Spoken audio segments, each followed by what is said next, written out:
So welcome to this amazing, beautiful beach, lovely white sand, stretches for miles and miles actually, well quite a long way anyway. A few people on it but not many, and the most amazing thing of all, it's on a river in Germany. This is the Elbe River and this beach is just on the river, it's lovely.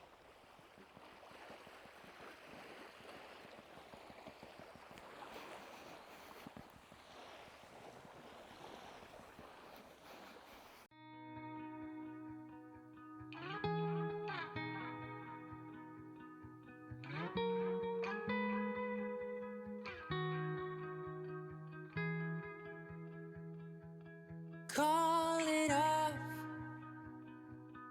let it go.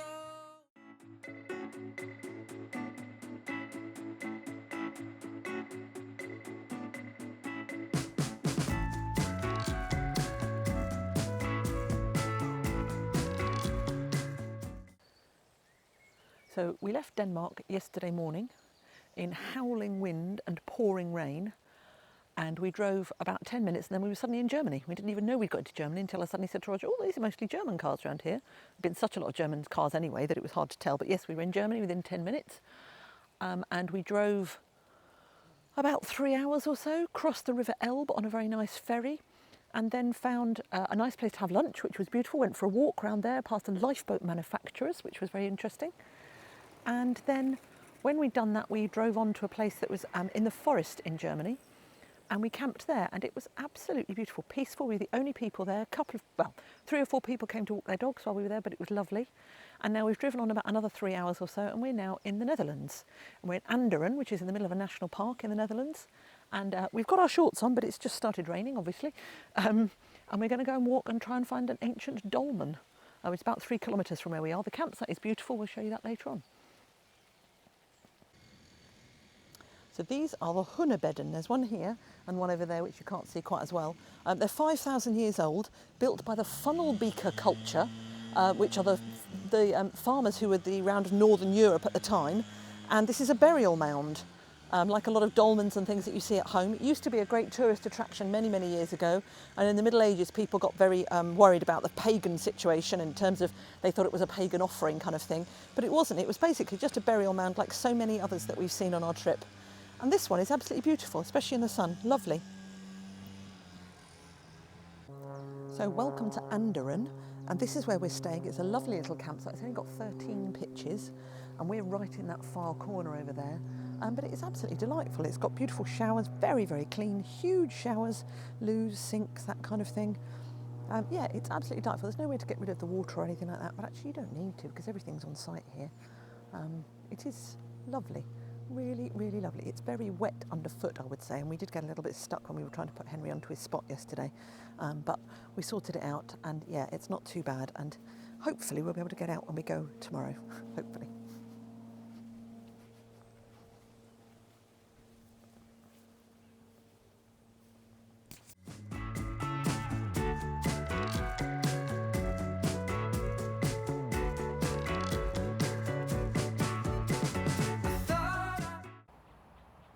So we are in Buslu Park, and this is a leisure park in the Netherlands. We're camping about a third of a mile away from this park on the other side of the lake over there, and it is lovely. There's beaches, there's places where you can get a drink, there's concerts that happen here.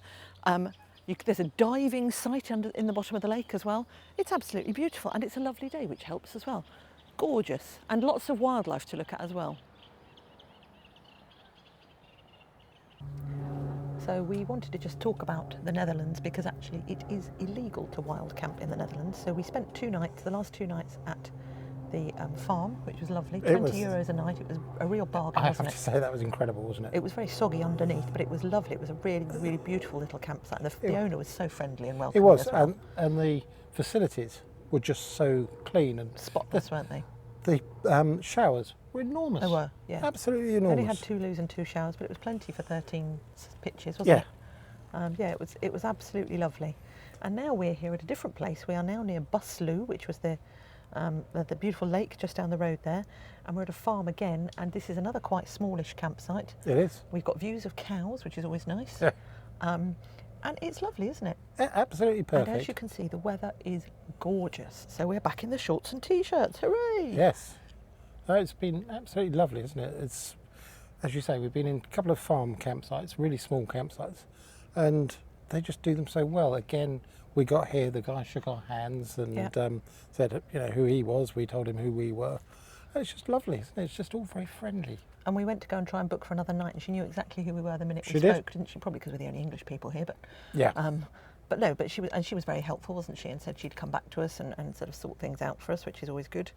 So we're hoping to stay here until Sunday when we have to catch the ferry back. Indeed. So We tomorrow, may have to move, but that's fine. yeah. So tomorrow we're hoping to go to a national park, and De Hoog van der Looy or something Easy like for that you to it's say. called, isn't it? Absolutely. It's got free bikes to cycle around the park. That's what we're exactly. going to go for. So that's about half an hour away, and we will see what happens. But it's fabulous. And on Saturday, the lake down there has beautiful swimming places. We walked round half of it today, didn't we? Yeah, we did 5.5 miles, was it? 5.8 miles, which was absolutely lovely. And so many people swimming, and there was concerts going on, all kinds of things, Yeah, it wasn't there? was. It was lovely. For a Thursday. Yeah. Amazing, isn't it? Yeah, it was. So yeah, Saturday we may well just go down to the lake and chill. We'll see. Bit more chilling. Oh, there you go. So we are in the Hoog de Loue National Park, no, De Hoog Veluwe National Park. And the thing about this national park is it has lots and lots of free bicycles. So we park the car about 200 yards down there, and you come in and you can just choose any of these bikes, but you have to choose very carefully because some of them are a bit clunky and some of them are okay. And we also had to choose one that we could get the bag on the back here, so that's nicely secured in there. So we had to have an adjustable strap there. And these bikes don't have any gears and they don't have any brakes. So if you want to brake, you have to cycle, pedal backwards. So that's going to be quite interesting. Can't remember the last time I had to do that. Probably the last time we hired one of these bikes, I imagine. But we will have to see. Oh, seat's a bit high on this one. We'll have to see how we get on yet. Seat's definitely a little bit high on this one. Oh yeah, I'm not sure I can ride this without. Seat's definitely too high on this one. You're going to have to get out of the way, Roger, because I'm not going to be able to stop.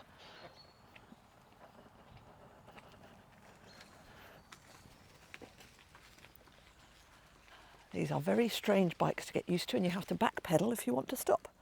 But it's okay, actually. This seat is slightly better, so hopefully I'll be all right on this one. Hopefully. It's weird not being able to move the pedals at all until you brake. So I'm guessing if I take my feet... Oh, no, they do stop. They do stop. But we'll give this a go and see what happens if I want to brake. Oh, gosh. It is, isn't it? Not what I was expecting, but no, that's fine. And as we are the first people in here, there are hundreds and hundreds of bikes here. There's 3 entrances to this park, and they've all got bikes like this. There's also bikes in the middle.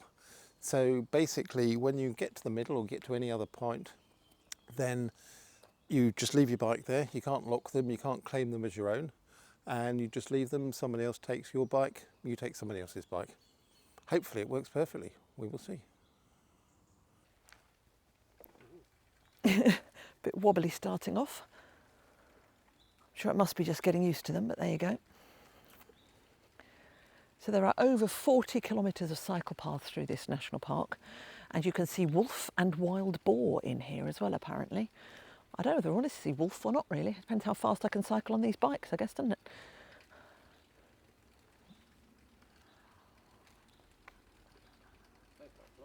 It is beautiful in here. And as Rog said, it's very, very quiet because it's very early still, which is always nice. The saddles actually feel relatively comfortable at the moment, but we'll have to just see, won't we, how comfy they are when we finish.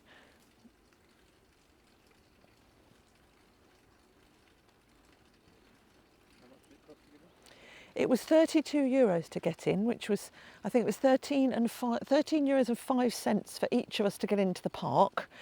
€5, I think, to Park Henry, and then €2 for a map or something like that. So just over €32. But you can spend all day here quite happily. We've bought a picnic. So hopefully we will be able to spend a few hours here cycling around and seeing what's around. Now, they're not meant to be hills because we haven't got any gears. Not meant to be hills at all.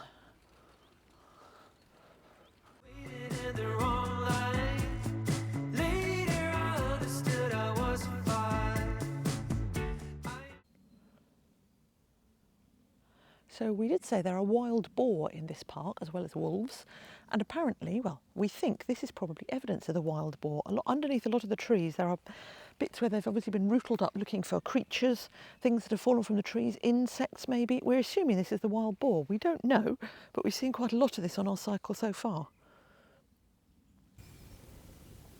So we're in the wildlife hide at Milamel, and we're looking out for red deer, roe deer, mouflon and wild boar. And at the moment we can't see any of them, which is such a shame because there's nobody else here. It would be lovely to be able to see some.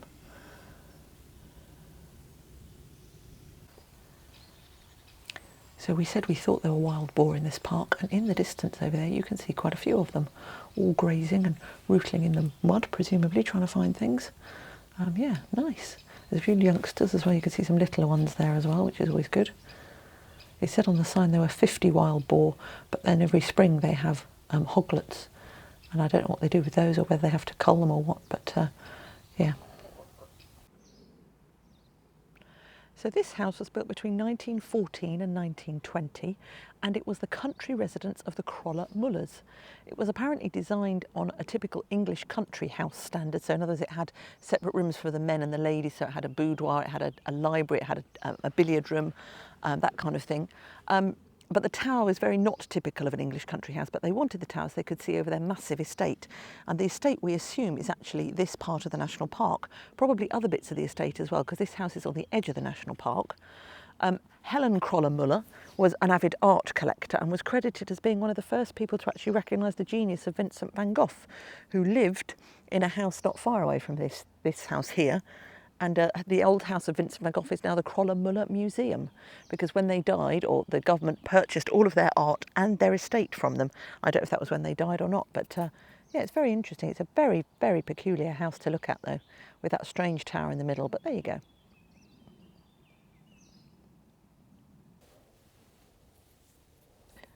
So here we are in De Hoog-Veluwe National Park.